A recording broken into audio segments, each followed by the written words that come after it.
Statistics, which is a branch of mathematics which deals with the representation, collections and interpretations. तर त्याला आपण सांख्यिकी म्हणत असतो. तर सांख्यिकी जो आहे, जो की स्टॅटिस्टिक्स आहे, तर ग्रुप वाले जी काही कन्सेप्ट आहे, तर आपण त्याची व्हॅल्यूज काढू शकत नाही. त्या ग्रुपिंगसाठी जे काही दैनंदिन जीवनामध्ये आलेल्या ज्या काही गोष्टी असतात, बायोलॉजी असेल, बॉटनी असेल, त्यानंतर आपला फिजिक्स असेल, केमिस्ट्री असेल, काय जे असेल, इकॉनॉमिक्स असेल, सगळ्या ज्या काही विषयामध्ये स्टॅटिस्टिक्सचा यूज आपला त्या ठिकाणी होत असतो. ठीक आहे, बायोटेक्नॉलॉजी असेल, सगळ्या ठिकाणी स्टॅटिस्टिक्सचा यूज होतो. आता काय गोष्ट आहे, काहीची ऍव्हरेज काढणे वगैरे असते. तर ऍव्हरेज काढणे म्हणजे मीन काढणे, ग्रुपिंग जे आहे. लास्ट आपण लेक्चरला बघितलं होतं की ऍव्हरेज कसं काढायचं. तर एक छोटस आपण एक्झाम्पल घेतलं होतं. त्यामध्ये काय म्हटलं होतं की वन समजा एखादा आपण एक्सपेरिमेंट परफॉर्म केला, समजा एखादी कृती केलेली, ऍक्टिव्हिटी आपण त्या ठिकाणी केली, किंवा एखादा एक्सपेरिमेंट म्हणू आपण, प्रयोग केला. तर तुम्हाला ज्या रिडिंग भेटलेल्या आहेत, तर कोणकोणत्या रिडिंग भेटल्या? पहिली रिडिंग भेटली तुम्हाला, समजा मी त्याला सपोज करतो A1 भेटली तुम्हाला. A1 ची व्हॅल्यू 1 भेटली तुम्हाला, A2 ची व्हॅल्यू तुम्हाला 3 भेटली, A3 ची व्हॅल्यू तुम्हाला 2 भेटली, A4 ची व्हॅल्यू तुम्हाला 5 भेटली, A5 ची व्हॅल्यू भेटली तुम्हाला 6, आणि A6 ची व्हॅल्यू भेटली तुम्हाला 4, आणि A7 ची व्हॅल्यू भेटली तुम्हाला 7. अशा त्या ठिकाणी तुम्हाला व्हॅल्यूज भेटलेल्या आहेत. हे जे काही आहे रिडिंग, तुम्ही प्रत्येक वेळेस त्या ठिकाणी एक्सपेरिमेंट परफॉर्म केला आणि प्रत्येक वेळेस तुम्हाला वेगवेगळी रिडिंग घेतली. पहिला रिडिंग घेतली तुम्ही, पहिला एक्सपेरिमेंट परफॉर्म केला, कारण पहिला एक्सपेरिमेंट केल्याच्या नंतर तुम्हाला जी रिझल्ट भेटलेला आहे तो 1 भेटलेला आहे. दुसऱ्या वेळेस सुद्धा तोच रिझल्ट, तोच एक्सपेरिमेंट पुन्हा केला, तर त्याला त्याची जी व्हॅल्यूज भेटली तुम्हाला 3 भेटली. डबल पुन्हा तोच प्रयोग केला, तिसऱ्यांदा केला असता त्याची व्हॅल्यू 2 भेटली. म्हणजे प्रत्येक वेळेस त्या ठिकाणी रिझल्ट मध्ये काय झालं, व्हेरिएशन तुम्हाला पाहायला भेटलं. मग तुम्हाला असं एक्झॅक्ट त्याची व्हॅल्यूज काय घ्यावी, असं जर का प्रश्न पडला असेल ना, ही ठिकाणी काय झालंय की नंबर ऑफ द वेळेस तुम्ही जेव्हा एक्सपेरिमेंट परफॉर्म केला, त्यावेळेस तुम्हाला एक्झॅक्ट सांगू नाही शकत तुम्ही की त्याची व्हॅल्यूज काय आली असेल. सांगू शकता का तुम्ही की कोणी म्हणून सर त्याची एक व्हॅल्यू घ्या, एक स्मॉल आहे, असं कोणी म्हणून, कोणी सर 7 घ्या, मोठी संख्या आहे.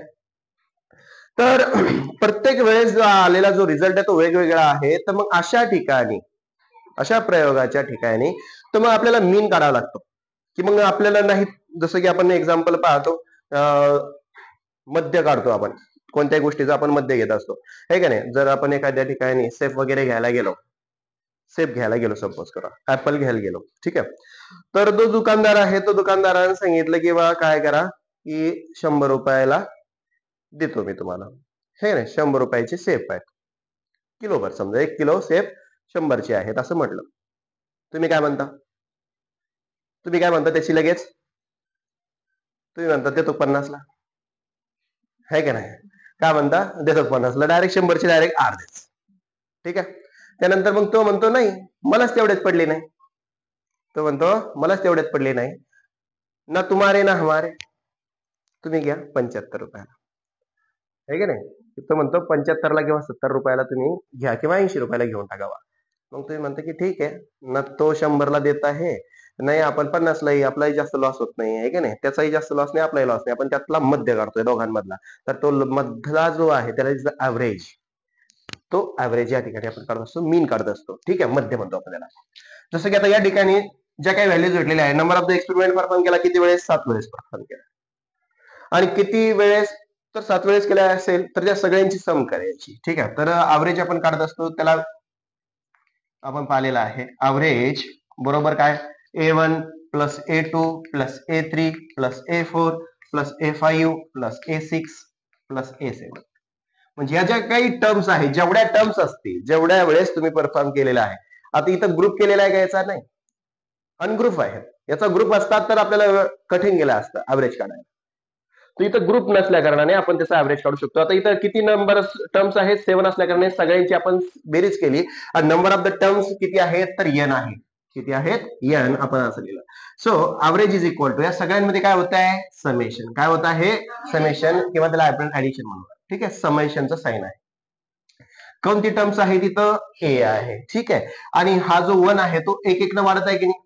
हा, तर त्याला आय म्हटलं आपण. काय म्हटलं? आय. तर आयची जी व्हॅल्यूज आहे, तर ते लिमिट दिलेलं आहे. आयची व्हॅल्यू किती न वाढत आहे? 1 न वाढत, म्हणजे A1 प्लस A1 मध्ये आणखीन एक ऍड झाला A2 प्लस, त्यातमध्ये काय ऍड झाला A3, असं कंटिन्यू त्या ठिकाणी AN पर्यंत चालणार आहे.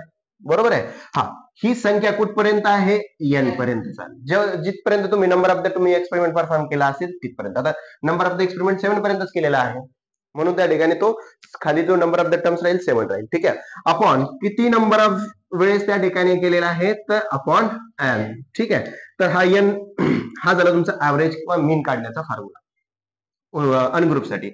तर इथे हा N सुद्धा आपल्या बाहेर येऊ शकतो, असा याला आपण अशा पद्धतीने सुद्धा लिहू शकतो.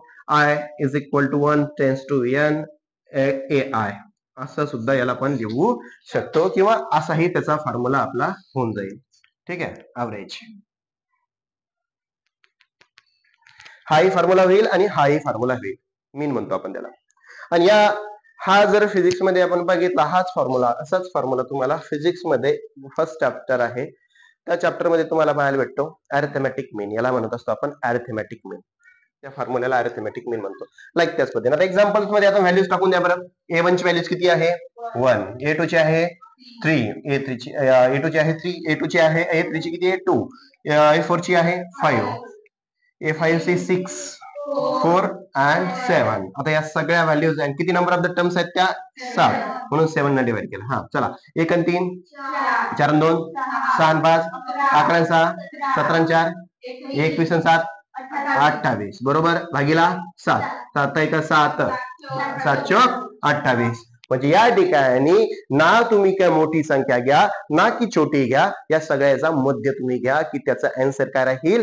4 राहील. बघा त्यांच्या रिडिंग 1, 3, 2, 5, 6, 4, 7 अशा वेगवेगळ्या बदललेल्या आहेत. तर या सगळ्या बदललेल्या पैकी तुम्हाला आता कन्फ्युजन झालंय की त्या ठिकाणी व्हॅल्यूज घेऊ तर घेऊ कोणती? तर त्या ठिकाणी आपण व्हॅल्यूज घेतली आहे अरिथमेटिक मीन, जो मधला आहे तो घेतला. ठीक आहे. आता मधला कसा शोधला आपण? तर ज्याचा आपण ऍव्हरेज काढल्यानंतर मीन काढल्याच्या नंतर काढला. ठीक आहे. जेव्हा अनग्रुप असेल, हे ग्रुपिंग मध्ये आहे का? नाही. अनग्रुप मध्ये असेल तर आपण याचं असं करू शकतो, पण ग्रुप मध्ये असेल तर मग करणार काय? तर त्यासाठी आहे स्टॅटिस्टिक्स. ठीक आहे. ठीक आहे. ग्रुप डाटा मध्ये काय पडतात? 2 प्रकार पडतात. ग्रुप डाटा आहे आपल्याकडे,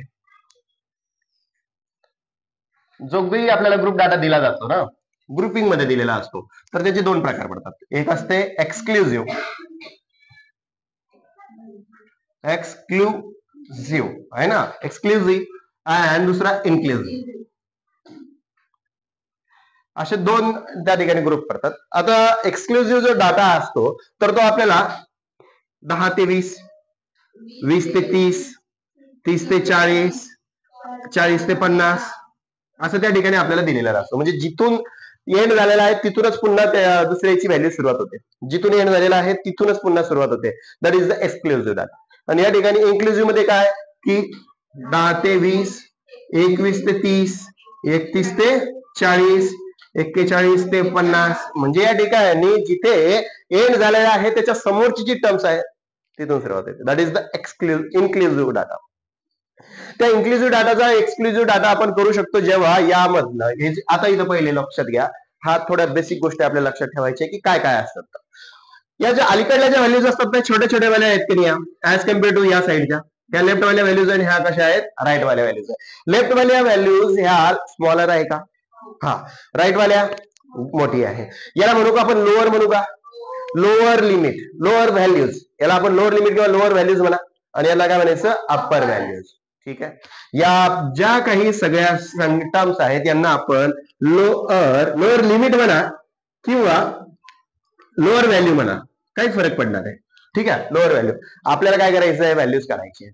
ठीक आहे. लोअर लिमिट म्हणा किंवा अप्पर. आता या इथे ह्या ज्या टर्म्स आहेत यांना म्हणू आपण अप्पर, मोठ्या व्हॅल्यू आहे ना, अप्पर व्हॅल्यूज किंवा अप्पर लिमिट म्हणू. इकडे सुद्धा ह्या ज्या व्हॅल्यूज राहतील ह्या कोणत्या असतील? लोअर, आणि ह्या कोणत्या असतील? अप्पर असतील. पण आता या इन्क्लुझिव्ह डाटाचं आपल्याला जेव्हा एक्सक्लुझिव्ह डाटामध्ये कन्व्हर्शन करायचं असेल तर आपण काय करतो? ही जी काही लेफ्ट साईडची जी टर्म्स आहेत यामध्ये 0.5 ने मायनस करणार, आणि ही जी टर्म्स आहे राईट साईडची हिच्यामध्ये 0.5 काय करणार आहे? ऍड करणार आहे. म्हणजे त्यामध्ये कोणत्याही प्रकारचा फरक होत नाही.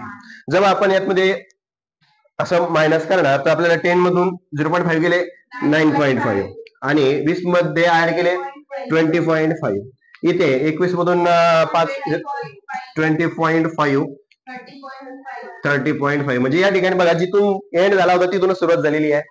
म्हणजे याला आपण एक्सक्लुझिव्ह डाटा मध्ये कन्व्हर्शन केलेलं आहे. ठीक आहे. Means from classified frequency distribution, जी वारंवारता आहे, जी ग्रुपिंगचा आहे, तर त्याची व्हॅल्यूज फाइंड आउट करणे हे कशाच्या सहाय्याने करतात, तर त्या ठिकाणी 3 टर्म जे काही 3 स्टेप्स दिलेले आहेत, म्हणजे 3 पार्ट मध्ये आहे. एक आहे सरळ पद्धत म्हणजेच काय डायरेक्ट पद्धत, नंतर दुसरी काय आहे ऍज्युम मीन मेथड है ना, त्यानंतर तिसरी आहे स्टेप डेव्हिएशन मेथड. अशा 3 पद्धती त्या ठिकाणी मीन काढण्याच्या आपल्याला दिलेल्या आहेत. या 3 मेथड जर आपण झाल्या व्यवस्थित, त्यानंतर आपण त्यावरला आपण एक्झाम्पल्स घेऊया. There are the 3 methods. There are 3 methods. कोणकोणते आहेत? डायरेक्ट मेथड आहे, त्यानंतर ऍज्युम, नंतर स्टेप डेव्हिएशन. स्टेप डेव्हिएशन,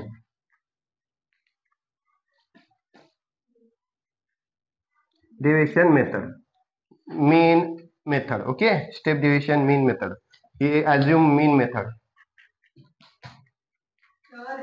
तिसरी आहे step deviation method. Step deviation method झाली.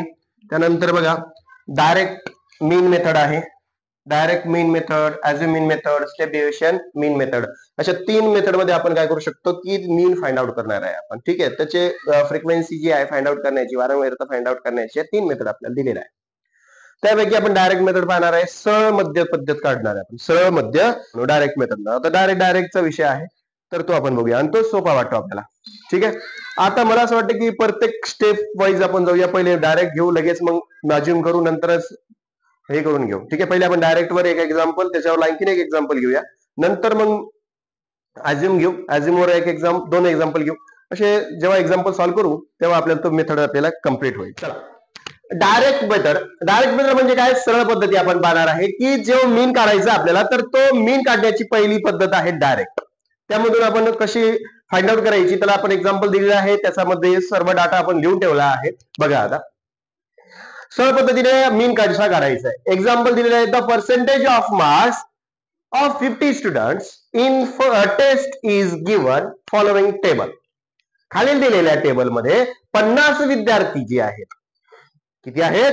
50 विद्यार्थी. त्या 50 विद्यार्थ्यांनी marks of the 50 students in a test is given following table, find the mean percentage. त्यांचा पर्सेंटेजचा मध्य काढायचा आहे. म्हणजे काय की 50 विद्यार्थ्यांनी काय केलेलं आहे, एक टेस्ट दिली होती आणि त्या टेस्ट मध्ये त्यांना मिळालेले मार्क जे आहेत तर ते ग्रुप मध्ये दाखवलेले आहे. पर्सेंटेज ऑफ मार्क 0 ते 20 मध्ये पडलेले जे मार्क्स आहेत विद्यार्थ्यांना, 3 विद्यार्थ्यांना तेवढे मार्क्स पडलेले आहेत 0 ते 20 च्या दरम्यान. म्हणजे त्याला एखाद्याला 0 पडू शकतो, कोणाला 2 पडू शकतात, कोणाला 18 मार्क पडू शकतात, अशी त्या ठिकाणी तो ग्रुप केलेला आहे. मग अशाच आपण ऍव्हरेज कसं काढू शकतो? नाही काढू शकत. त्यासाठी आपल्याला या मीन मेथड जे आहे स्टॅटिस्टिक्स आपण यामध्ये वापरतो. तर find the mean of the percentage.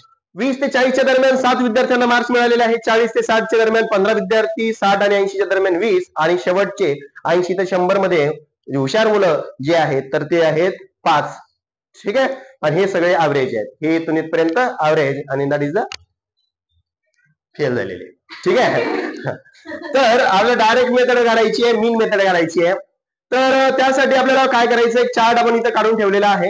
काय काय आहे तर बघा, डायरेक्ट मेथड मध्ये पहिले जे काही क्लास आहे, जो की वर्ग आहे, कशाचा वर्ग आहे तर तो आपल्याला लिहायचा आहे. पहिले स्टार्टिंग या टेबलवर पहिले लक्ष ठेवायचं. हे 2 टेबल जे आहेत, तर पहिला जो टेबल वरचा असतो ना, तर तोच क्लास असतो समजायचा. हा पहिला जो टेबल आहे तो तुमचा क्लास. ठीक आहे, मला सर क्लास म्हणजे आपला हे नाहीये, शाळेचा क्लास नव्हे येतो, तो क्लास वेगळा, हा क्लास वेगळा. ग्रुपिंग केलेला आहे, वर्ग आहे, त्याचा ग्रुप केलेला डाटा आहे, तो डाटाचा क्लास आहे तो. तर पर्सेंटेज ऑफ मार्क्स जो आहे तर तो आपण पहिला टेबल जो आहे कॉलम व्हर्टिकली आपण त्या ठिकाणी काढून ठेवला. बघा, क्लास म्हणजे वर्ग, पर्सेंटेज ऑफ मार्क्स आपण त्या ठिकाणी लिहिलेला आहे, त्याला आपण पहिल्या चार्ट मध्ये कॉलम मध्ये तिला लिहून ठेवणार. चला, पहिले त्या ठिकाणी काय लिहिणार, 0 ते 20, 0 ते 20, त्यानंतर 20 ते 40, 40 ते 60, त्यानंतर 60 ते 80, 80 ते 100. आपण पहिला जो क्लास आहे, जो वर्ग आहे, तर तो पर्सेंटेज ऑफ मार्क्सचा पहिले लिहून ठेवला, जे ते तुम्हाला दिलेलं आहे. त्यातमध्ये काही नवीन करायसारखं नाहीये तुम्हाला. ठीक आहे. आणि तुम्हाला माहित आहे, या साईडच्या ज्या संख्या असतात त्यांना तुम्ही काय व्हॅल्यूज म्हणता, कोणत्या व्हॅल्यूज म्हणता? Lower values. आणि या साईडच्या राईट साईडच्या अप्पर. आणि या दोघांचा जो मध्य असतो, या दोन व्हॅल्यूचा जो मध्य असतो त्याला म्हणत असतात तुम्ही क्लास मार्क. म्हणजे काय? वर्ग मध्य. त्याला XI म्हणतात तुम्ही. Lower limit plus upper limit, lower limit plus upper limit upon 2 म्हणजेच तुम्हाला भेटेल XI. XI तुम्हाला इथे लिहितो मी आता. XI is equal to lower value plus upper value upon 2. ठीक आहे. बघा आता 0 प्लस 20 किती होईल? 20 अपॉन 2 म्हणजेच किती? 10. म्हणजेच इथे तुम्हाला XI ची किंमत काय भेटली? 10. म्हणजे तो म्हणतोय जो की क्लास आहे त्याचा मध्य. 0 ते 20 च्या मध्यात कोण आहे? 10. 20 ते 40 च्या मध्यात कोण आहे सांगा बरं? 30. डायरेक्ट येतं 40 ते 50, 60 च्या 50, 60 ते 80 च्या 70, 80 ते म्हणजे त्याचा वर्ग मध्य तुम्ही काढलेला आहे, तुम्हाला डायरेक्ट काढता येईल. ठीक आहे. मग इथे आपण डायरेक्ट लिहून टाकू. आता काढायचं काम नाही, पण तुम्हाला जर काढायचं काम पडलं तर फॉर्म्युला आहे आपल्याकडे की डाव्या साईडच्या व्हॅल्यू आणि उजव्या साईडच्या व्हॅल्यू या दोघांचा बेरीज करायची भागीला 2, तो तुम्हाला भेटेल वर्ग मध्य. नवीन गोष्ट इंट्रोड्यूस झालेली आहे आपल्याला. ठीक आहे. त्याला XI म्हणून आपण. इथे भेटेल तुम्हाला 20 आणि 30, 40 मधला मध्य जो आहे 30 आहे, 40 आणि 50, 60 मधला 50 आहे, 60 80 मधला 70 आहे, 80 आणि 100 मधला किती आहे? 90 एवढा त्या ठिकाणी वर्ग मध्य आहे. क्लास मार्क त्याला इंडिकेट करतो. मराठीवाले त्याला वर्ग मध्य लिहितात. नंतर आहे फ्रिक्वेन्सी, वारंवारता. म्हणजेच काय की दोन नंबरचा जो टेबल दिलेला आहे तो आता पर्सेंटेज वाला त्याला क्लास म्हणला आणि 2 नंबरचा काय आहे तर तो आहे फ्रिक्वेन्सी. ठीक आहे. तर ती फ्रिक्वेन्सी म्हणजे वारंवारता, नंबर ऑफ स्टुडंट किती आहे त्याला डिनोट केलेला आहे फ्रिक्वेन्सीला FI ने. कशा डिनोट केलेला आहे?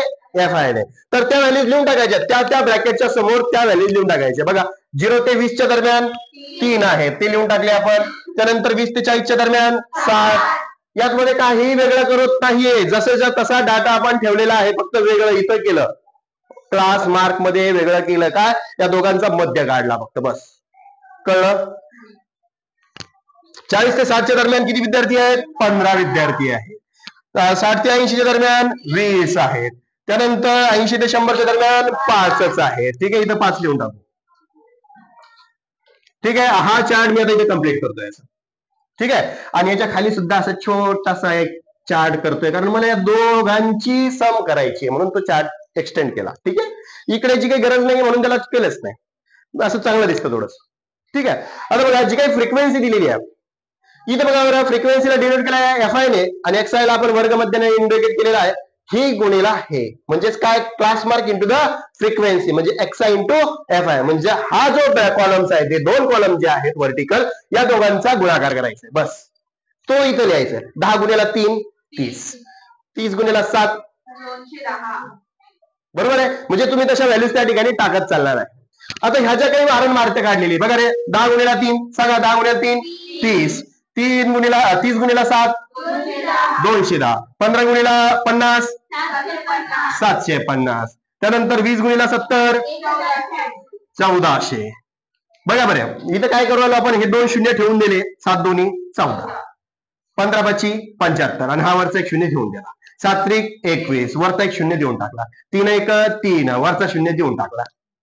सोपं करायचं है का नाही? नंतर चाललंय 15 गुणिला 50 करणं, 50 नंतर 15 चाललंय लिहिणं, असं नाही. सोपं करायचं. 0चं काय मग ठेवून द्यायचं डायरेक्ट. ठीक आहे. हा इथे 45 9 45 आणि हा शून्य ठेवून द्या. 450. हे जे काही व्हॅल्यूज आहे फ्रिक्वेन्सी जे आहे तर याची घ्यायची समेशन साइन घ्यायची. म्हणजे या सगळ्यांची काय करायची? Addition. FI summation of FI. 3 आणि 7 10, 15 25 आणि 20 45 आणि 5 50. बरोबर आहे. या फायला समेशन ऑफ FI लाच आपण बघा रे, समेशन ऑफ FI लाच आपण नंबर ऑफ टर्म्स म्हणत असतो, n म्हणत असतो. लक्षात ठेवायचंय तुम्हाला. ठीक आहे. हा समेशन. आता या ज्या टर्म्स भेटलेल्या आहे, कोणाच्या भेटल्या? त्या या दोघांचा गुणाकार भेटला. याची सुद्धा काय करायची? तुम्हाला समेशन करायची. Summation of XI into FI is equal to किती भेटते? बघा 0 0 0 0 0 ठेवला 0. ठीक आहे. हा बघा 3 आणि 1 4 4 आणि 5 बरोबर आहे. 4 आणि 5 9 9 आणि 5 14शी 4 हा चला 1 1 आणि 4 5 5 आणि 4 9 9 7 16 16 आणि 2 18शी हा चला 1 आणि 1 झाला 2840 बरोबर आहे. 2840 तुमचा आन्सर आलेला म्हणजे हा तुम्हाला मीन भेटलेला आहे. म्हणजे याची सम भेटली मीन नाही भेटली याला याची सम भेटलेली आहे. ठीक आहे. आता तुम्हाला करायचं आहे मीन आणि मीन डिनोट करण्यासाठी आपण त्याला इंडिकेट करतो आहे एक्स बार. तर तो असतो summation of XI into FI upon summation of FI. ठीक आहे. याला आपण जो फॉर्म्युला आहे तो असा सुद्धा लिहित असतो summation of XI FI upon n असा सुद्धा लिहित असतो. ठीक आहे. कारण समेशन ऑफ FI लाच आपण n म्हणलेला आहे. ठीक आहे. त्यानंतर ज्या व्हॅल्यूज भेटलेल्या आहेत summation of XI into FI चा जो प्रोडक्ट भेटलाय तुम्हाला तर त्याची जी बेरीज भेटली तुम्हाला ती लिहायची पहिले. X bar is equal to 2840 भागीला समेशन ऑफ FI किती भेटली तुम्हाला 50. मग आता काय करणार हा एक शून्य हा शून्य कटला सोपं करायचं मग त्याला भाग द्यायचा. एक्स बार बरोबर या 284 ला भाग द्यायचा आहे तुम्हाला 5 ने. एक्स बार बरोबर सांगा 5 5 25 5 खाली उरले 3 आणि ते 4 5 सक 30 5 सक 30 उरले 4 म्हणजे ते झाले 40 4 चे झाले 40 पॉईंट दिला 40 आहे 5 8 40 म्हणजे एक्स बार जो भेटलाय तुम्हाला तर तो काय भेटलाय तुम्हाला 56.8. म्हणजे जे विद्यार्थ्यांना जे टक्के पडलेले आहेत त्यांचं जे ऍव्हरेज आहे मीन जे आहे बघा काय सांगितलं होतं find the mean of the percentage. मुलांना पडलेल्या मार्कांचा पर्सेंटेज काय असेल मध्य काय असेल तर त्या आहे 56.8%. ठीक आहे. Mean of the percentage that is the 56.8. समजलं. कोणाला अडचण अगोदरचा क्वेश्चन पाहिलेला आहे तो क्वेश्चन होता डायरेक्ट मीन मेथड वाला. ठीक आहे. डायरेक्ट मेथडनं आपण त्या ठिकाणी मीन फाइंड आउट करत होतो. त्याच धर्तीवर म्हणजे त्याच टॉपिक वर आपण पुढचा कॉन्सेप्ट घेतो आहे एक्झाम्पल घेत आहे. Maximum temperature degree Celsius of a town. किती टाउन्स आहेत 30 टाउन्स आहेत. इन द लास्ट समर मागील उन्हाळ्यामध्ये action in the following table find the mean of the maximum temperature. तर याचे काही मॅक्झिमम टेम्परेचर जे आहे तर तुम्हाला फाइंड आउट करायला सांगितलेलं आहे. ठीक आहे. तर तुम्हाला माहित आहे की काय करत असतो आपण पहिले सुरुवात करत असताना टेबल व्हर्टिकल टेबल्स लिहून घेत असतो. कॉलम जे आहेत तर लिहून घेत असतो. पहिला जो असतो ना ही जो डाटा दिलेला आहे याच्यावरूनच आपले 2 टेबल तयार होतात. हा पहिला जो असतो तो आपला क्लास राहतो. दुसरा जो असतो तर तो असतो आपली फ्रिक्वेन्सी. आणि या पहिल्या क्लासवरून आपण काय करत असतो क्लास मार्क करत असतो आणि जी फ्रिक्वेन्सी आणि क्लास मार्क आहे या दोघांचा गुणाकार करून आपल्याला आन्सर भेटत असते. त्याची जी समेशन आहे आणि फ्रिक्वेन्सीची जी सम आहे टोटल त्यांनी डिवाइड केलं की तुम्हाला ऍव्हरेज भेटून जाते. ठीक आहे. चला समोर आहे आपण आता इथे जो चार्ट आहे तो या पद्धतीने काढूया आपण. पहिला जो आहे तर आहे क्लास. कशाचा क्लास आहे तो तर मॅक्झिमम टेम्परेचरचा क्लास आहे. कशाचा आहे मॅक्झिमम टेम्परेचरचा क्लास आहे. वर्ग जो आहे तो कोणता आहे कशात मोडतोय तो वर्ग तर मॅक्झिमम टेम्परेचरचा आहे. दुसरा आहे क्लास मार्क. वर्ग मध्य त्याचा काढायचा आहे तुम्हाला. क्लास मार्क वर्ग मध्ये आपण म्हणत होतो त्याला. त्यानंतर आहे आपली फ्रिक्वेन्सी. फ्रिक्वेन्सी कशाची तर नंबर ऑफ द टाउन्स त्या ठिकाणी फ्रिक्वेन्सीच्या बाबतीत आहे त्याला आपण नंबर ऑफ टाउन्स लिहिणार इथे जे आहे ते आपल्याला लिहावं लागेल. हा नंतर आपण काय लिहित असतो जी काही क्लास मार्क आहे आणि जी फ्रिक्वेन्सी आहे क्लास मार्कला आपण डिनोट करत होतो XI ने. नंबर ऑफ द फ्रिक्वेन्सीला आपण काय डिनोट करत होतो FI ने. तर class mark into the frequency class mark into frequency class mark into frequency ही ते आपण असे चार्ट तयार करून घेतले. ठीक आहे. तर जो काही गिवन डाटा दिलेला आहे क्लास जो आहे मॅक्झिमम टेम्परेचरचा तो लिहून घेऊया आपण. 24 ते 28 बरोबर आहे. त्यानंतर आहे 28 ते 32 त्यानंतर 32 ते 36 36 ते 40 40 ते 44 असे तुम्हाला दिलेले आहेत. ठीक आहे. जे दिलेलं आहे ते लिहून घेतलं आपण. आता इथे एक टेबल तयार केला. आता इथे क्लास मार्क काय आहे तर क्लास मार्क असतो जे काही तुमचं मॅक्झिमम टेम्परेचर दिलेलं आहे. लोअर टेम्परेचर किती आहे 24 आणि मॅक्झिमम किती आहे तर 28 आहे. या लोअर व्हॅल्यूज आणि अप्पर व्हॅल्यूज जे आहे या दोघांची बेरीज करून जर 2 न भागलं तर तुम्हाला त्याचा वर्ग मध्य भेटत असतो, क्लास मार्क भेटत असतो. ठीक आहे. 24 आणि 28 ची बेरीज करा, किती होते? 52 भागीला 2 26. किती येते? 26. त्यानंतर आहे 8 आणि 2 10 10 0 आले 1 3 3 6 बरोबर आहे 7 7 चा वर्ग मध्य 30. किती? 30. 6 2 8 आणि 3 3 6 म्हणजे किती? 68 68 भागीला 2 34 बरोबर आहे. त्यानंतर 6 आणि 1 3 7 म्हणजे 76 भागीला 2 सांगा 38. त्यानंतर 4 आणि 4 84 भागीला 2 42. ओके, भेटले तुम्हाला व्हॅल्यूज. आता हे काय भेटलं तुम्हाला? वर्ग मध्य भेटला. ओके, झालं. जी काही फ्रिक्वेन्सी आहे, नंबर ऑफ द टाउनची फ्रिक्वेन्सी किती कुठे आहे तर ही दिलेली आहे तुम्हाला. जो दिलेला डाटा आहे तो लिहायचा आहे. 4 5 7 8 6 दिलेला जो आहे तो आपण लिहून घेऊ. आता इथे 24 to 28 च्या दरम्यान किती टाउन्स आहेत तर 4 आहे. त्यानंतर 28 ते 32 च्या दरम्यान किती आहेत तर 5 आहे. ठीक आहे. त्यानंतर 32 to 36 किती आहे? 7 आहे. त्यानंतर 36 to 40 किती दिलेला आहे? 8 and 40 to 44 6. याची काय फ्रिक्वेन्सी आहे, या फ्रिक्वेन्सीची टोटल जी सम आहे ती आपण या खाली एक ब्रॅकेट करतो. ठीक आहे. समेशन ऑफ फ्रिक्वेन्सी, त्याला आपण एन सुद्धा म्हणत असतो. याची जर बेरीज केली तर 4 आणि 5 9 7 16 16 आणि 8 24 24 आणि 6 30 म्हणजे समेशन भेटली तुम्हाला. एफ आय काय भेटली तुम्हाला? 30 भेटली. समोर गेल्याच्या नंतर काय दिलेलं आहे? Class mark into the frequency. Class mark denote करतो आपण एक्स आय ने आणि फ्रिक्वेन्सी डिनोट करतो आपण एफ आय ने. आता क्लास मार्क काय भेटलं तुम्हाला? ही व्हॅल्यू. फ्रिक्वेन्सी काय भेटलेली? ही. या दोघांचा करा गुणाकार. 6 चूक 24 4 8 2 4 2 8 आणि 2 10 104 बरोबर आहे. त्यानंतर 5 0 0 5 3 15 बरोबर आहे. 7 चौक 28 8 8 2 7 3 21 आणि 2 23 8 8 64 64 4 8 6 8 1 24 आणि 6 30 304 साइन दोन्ही 12 2 हाताला 1 साइन चूक 24 आणि 1 25 बरोबर आहे. आता इथे जी काही मल्टिप्लिकेशन आहे, जे काही तुम्हाला भेटलेलं आहे, या सगळ्यांची करायची आहे बेरीज. Summation of X I F I is equal to, तर ही किती भेटते याची बेरीज करून पाहायची आपल्याला. लास्ट टर्म बघा. 4 आणि 8 12 12 आणि 4 16 16 आणि 2 18 हाताला 1 आणि 5 6 6 आणि 3 6 आणि 3 9 9 आणि 5 14 4 हातचे आले 1 1 आणि 1 3 3 आणि 2 5 5 आणि 3 8 8 आणि 2 10 म्हणजे काय भेटले तुम्हाला व्हॅल्यूज? 1048 बरोबर आहे. 1048 तुम्हाला त्याची भेटली आहे.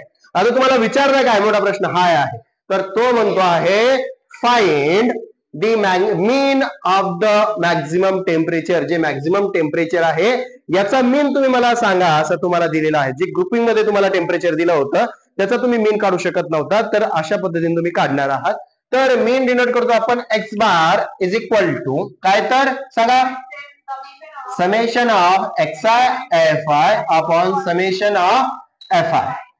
X bar is equal to summation of X I F I चं प्रोडक्ट किती भेटली तुम्हाला? 1048. 1048 भागीला समेशन ऑफ एफ आय किती भेटली तुम्हाला? 30 भेटलेली आहे. ती व्हॅल्यू तिथे पुट करणार आपण. 30 ने त्याला डिवाइड करणार आहे. यांचं डिव्हिडेशन काय येते तुम्हाला सांगा बरं? जेव्हा 1048 ला डिवाइड केला असता 30 ने तर काय येतं भागाकार सांगा? किती? 34.9 डिग्री सेल्सिअस एवढं मॅक्झिमम टेम्परेचर जे आहे तर ते मीन असणार आहे. काय असणार आहे? तो मीन असणार आहे. या सगळ्या टेम्परेचरचा तुम्हाला मीन काढायला सांगितला होता, तर तो मीन आहे किती? 34.9 डिग्री सेल्सिअस एवढा असेल. समजलं तुम्हाला? काही अडचण आहे का? जास्तीत जास्त जे तापमान आहे त्याचा जो काही मध्य आहे तो किती आहे? 34.9 डिग्री सेल्सिअस. पण मुलांनी जे पैसे जमा केलेले आहे फ्लड रिलीफ फंड साठी तर ते खालील प्रमाणे आहे. जसे की 0 ते 10 रुपयाच्या दरम्यान काही विद्यार्थ्यांनी 5 विद्यार्थ्यांनी पैसे दिले. 10 ते 20 च्या दरम्यान 7 विद्यार्थ्यांनी 20 ते 30च्या दरम्यान 5 विद्यार्थ्यांनी 30 ते 40च्या दरम्यान 2 आणि ते 40 ते 50च्या दरम्यान 6 विद्यार्थ्यांनी पैशाची जमा केलेली आहे. आता हे जे काही आहे, find the mean money collected by the student using the direct method. म्हणजेच काय, ह्याचे पैसे त्यांनी दिले तर त्याचा मीन तुम्ही सांगू शकता का की त्या ठिकाणी त्यांनी ऍव्हरेज पैसे किती दिले. ते ऍव्हरेज फाइंड आउट करण्यासाठी आपल्याला कोणती मेथड वापरायला सांगितलेली आहे, डायरेक्ट मेथड वापरायला सांगितलेली आहे. त्यासाठी आपण चार्ट तयार करणार. काय चार्ट आहे, पहिला आहे क्लास मार्क. क्लास आहे, बरोबर आहे. क्लास कशाचा रे, पहिलीची व्हॅल्यूज असते ती आपला क्लास असतो. म्हणजे क्लास कशाचा, मनीचा. पैसे कशात आहेत, ते रुपयामध्ये आहे. पहिला चार्ट झाला. दुसरा कॉलम कशाचा असतो दुसरा, क्लास मार्क. क्लास मार्क म्हणजे त्याला काय म्हणतो असतो, वर्ग मध्य. वर्ग मध्य कशा निवड करतो आपण, XI. XI काय असतो, lower limit plus upper limit भागीला 2 असतो. बरोबर आहे की नाही. तो आपण लिहित नाही, फक्त XI लिहित असतो. XI is nothing but that is the lower value plus upper value upon 2. ठीक आहे. पुढे असतो आपला फ्रिक्वेन्सी. काय असते पुढे, फ्रिक्वेन्सी. फ्रिक्वेन्सी कशा डिनोट करतो तुम्ही, FI ने. पण ही जी फ्रिक्वेन्सी आहे ती कशाची आहे, तर नंबर ऑफ स्टुडंटची फ्रिक्वेन्सी आहे. काय आहे, number of students. Number of students. नंतर आहे शेवटचा जो कॉलम असतो आपला, तो असतो क्लास मार्क आणि फ्रिक्वेन्सीचा multiplication. Class mark and frequency यांचा मल्टिप्लिकेशन म्हणजेच काय, XI इंटू FI. ठीक आहे. चला व्हॅल्यूज टाकूया आपण आता. हा ठीक आहे.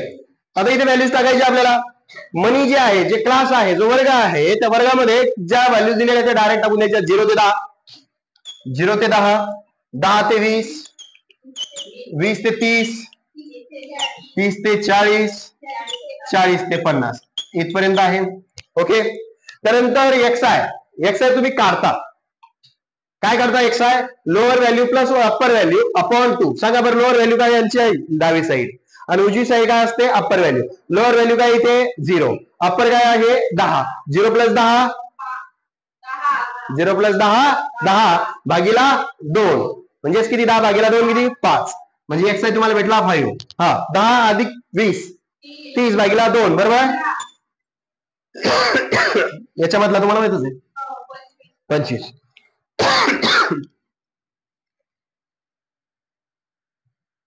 हा, 20 आणि 30च्या मध्ये 25, 30 आणि 40च्या मध्ये 35. आता काढायचं काम नाही, डायरेक्ट आपल्याला समजून जातो. 40 ते 50च्या दरम्यान 45 मध्य है ना.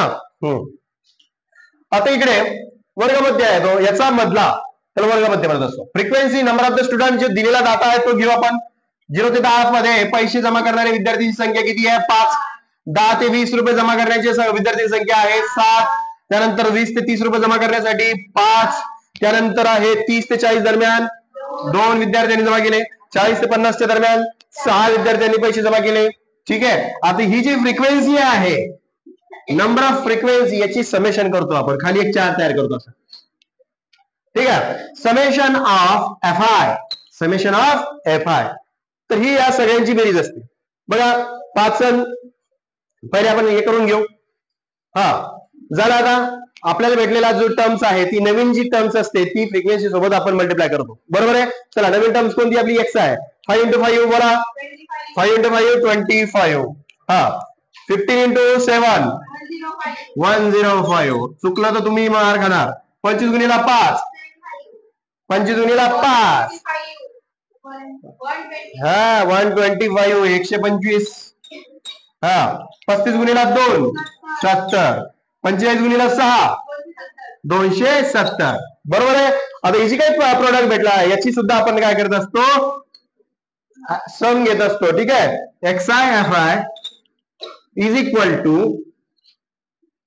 हा बघा आता 5 आणि 7, 12 आणि 5 17, 17 आणि 2 19 आणि 6 25. म्हणजे ऍव्हरेज, म्हणजे जी काही सम आहे त्या सगळ्याची तुम्हाला काय भेटली, summation of FI is equal to 25.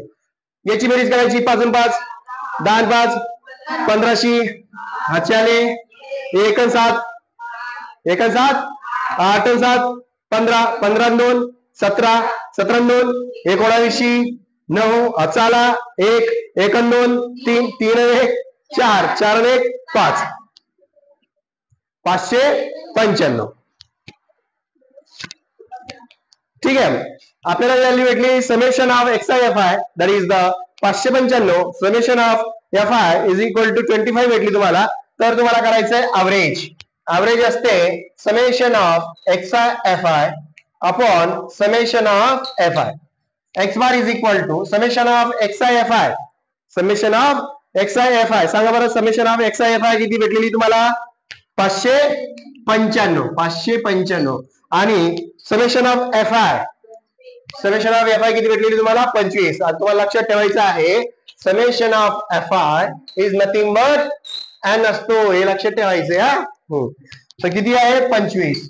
25 न जर काय 595 जर भाग दिला तर काय आहे ते सांगा? 23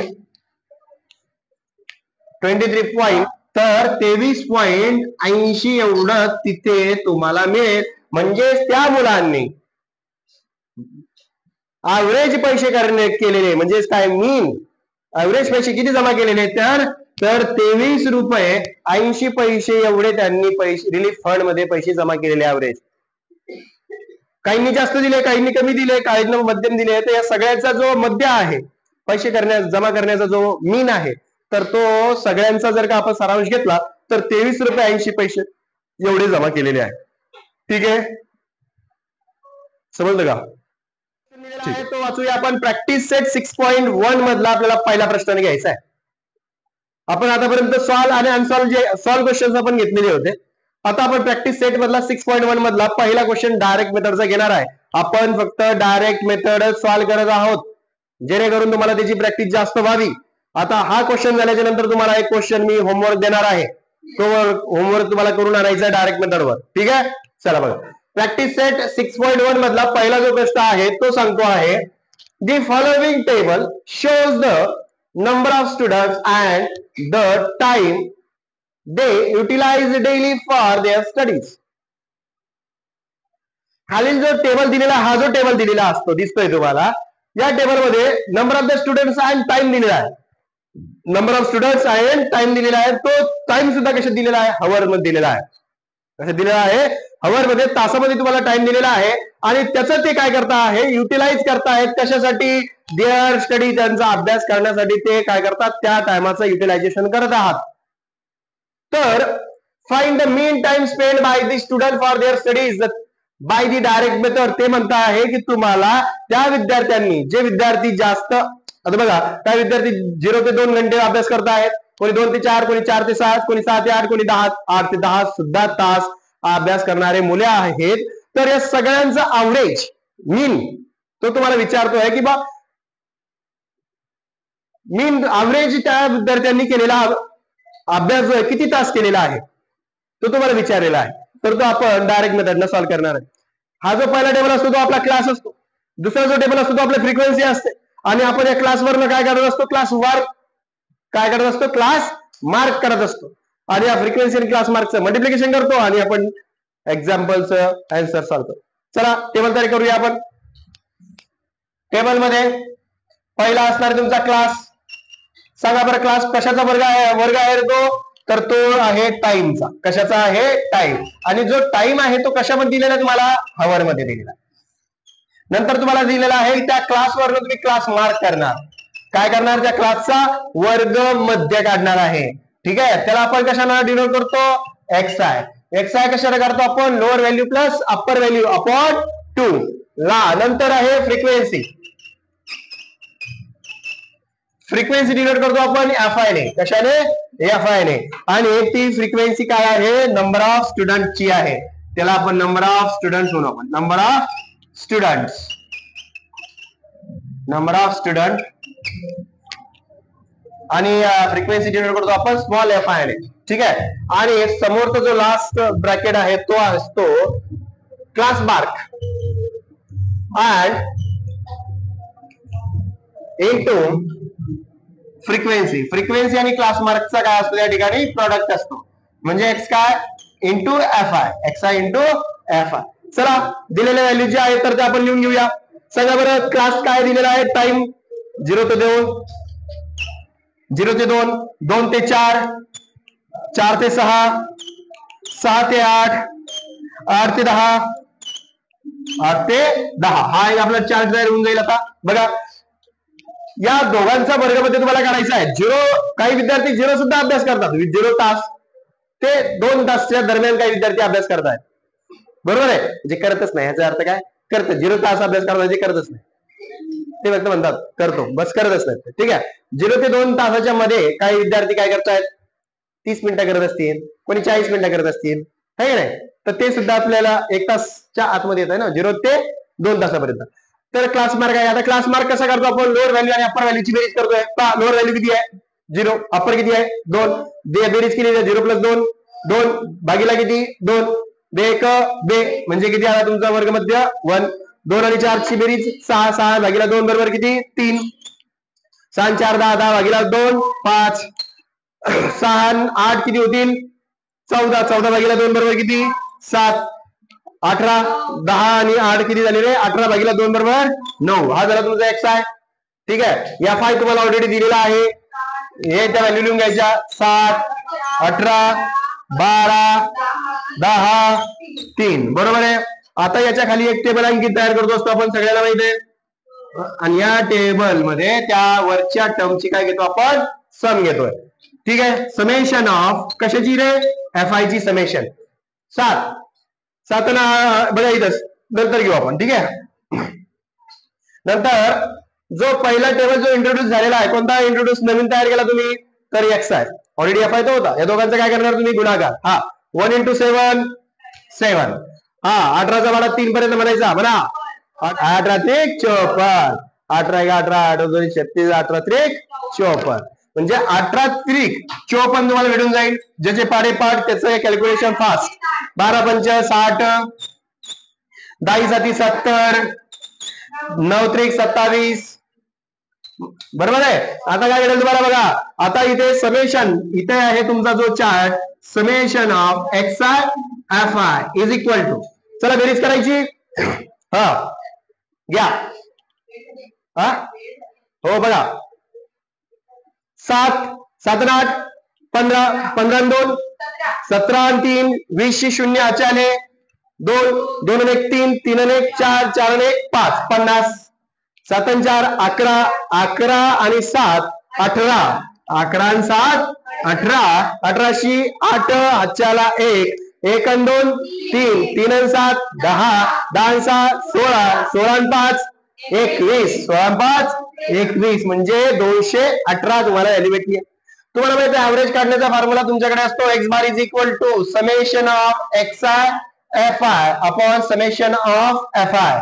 चला घ्या एक्स बार बरोबर summation of X I F I 218 भागेला समेशन ऑफ एफ आय काय तर 50.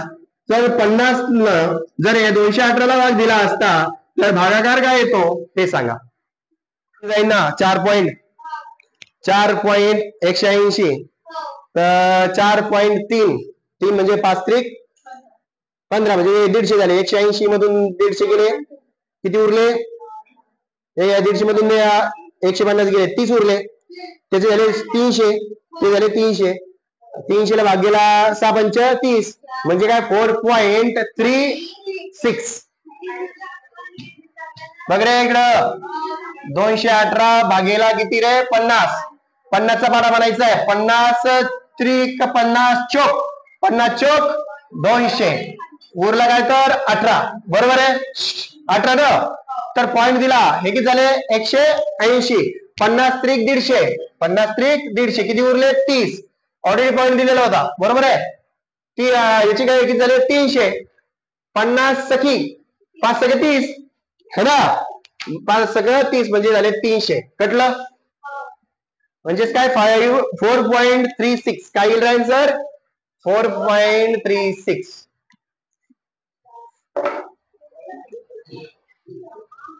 तर ऍव्हरेज आलं जेव्हा आपण 50 ते 218 ला भाग दिला असता 4.36 आपला आन्सर आला. ठीक आहे. एवढे तास पोरं अवरेज अभ्यास करतात. किती करतात? 4 तास 36 मिनिटे एवढा ते विद्यार्थी अभ्यास करत असतात. ठीक आहे, समजलं तुम्हाला? काय अडचण? आता यानंतर तुम्हाला मी होमवर्क म्हणून एक एक्झाम्पल बोर्डवर लिहून देतो, ते तुम्हाला काय करायचंय? सॉल्व्ह करून आणायचंय आणि सॉल्व्ह करणार तुम्ही. प्रॅक्टिस सेट 6.1 मधलं आपण पहिलं एक्झाम्पल इथं सॉल्व्ह करून घेतलं. त्याच आधारे आपण दुसरं एक्झाम्पल जे आहे तर त्याच प्रॅक्टिस सेट मधलं 3 नंबरचं जे एक्झाम्पल आहे तुम्हाला होमवर्क म्हणून आपण देतोय. ते तुम्हाला घरी प्रॅक्टिस म्हणून करायचं आहे आणि सोडवायचं आहे. त्यातमध्ये काही चुका झाली असेल तर आपण ते उद्या हे एक्झाम्पल पाहणारच आहे. ठीक आहे, उद्याच्या लेक्चरमध्ये हे एक्झाम्पल आपण सॉल्व्ह करणार. तोपर्यंत तुम्ही काय करायला? सॉल्व्ह करा. ठीक आहे.